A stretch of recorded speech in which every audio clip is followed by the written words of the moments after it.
ഓർമ്മയുണ്ടോ ഈ മുഖം? ഓർമ്മ കാണില്ല. പിച്ച വച്ച് തുടങ്ങിയ കാലം മുതല് ഒരു പിച്ചക്കാരനെ പോലെ ഈ കൊച്ചു കലാകാരൻ കൊച്ചിയിലെ കലാദർശനോട് വാതിൽ മുട്ടി വിളിക്കാറുണ്ടായിരുന്നു. അന്നിവിടെ സിദ്ദിഖ് ലാലും ജയറാമും ചാലക്കുടി മണിയൊക്കെ അരങ്ങ് തകർക്കുകയായിരുന്നു. അവരിൽ ഒരാളായി ഈ എന്നെയും ചേർക്കണമെന്ന് പലവട്ടം ഞാൻ അച്ഛനോട് കെഞ്ചിയിട്ടുണ്ട്, യാചിച്ചിട്ടുണ്ട്. പക്ഷെ ഒരിക്കലും ആ യാചന അച്ഛൻ ചെവിക്കൊണ്ടില്ല.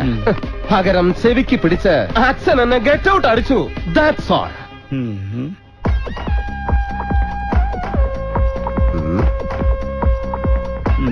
അച്ഛോ, എനിക്ക് വേറെ ട്രൂപ്പുകളൊന്നും ഇല്ലാഞ്ഞിട്ടല്ല.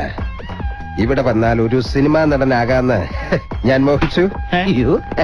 പക്ഷെ ആ മോഹം എനിക്ക് സാധിച്ചിരുന്നില്ല. അവസാനം ഒരു ഗതിയും പരഗതിയും ഇല്ലാതായപ്പോ ഞാൻ നേരെ ചെന്ന് പോലീസിൽ ചേർന്നു. തെറ്റാണോ അച്ഛോ? എന്താ ഒന്നും പറഞ്ഞില്ലേ? ഇനിയെങ്കിലും കാക്കിക്കുള്ളിൽ വീർപ്പ് മുട്ടിക്കിടക്കുന്ന ഈ കൊച്ചു കലാകാരനെ അറ്റ്ലീസ്റ്റ് ഒരു കലാഭവൻ നാരായണൻകുട്ടി ആയിട്ടെങ്കിലും ആക്കി തന്നാ മതി. തരില്ലേ? തരില്ലേ അച്ഛോ?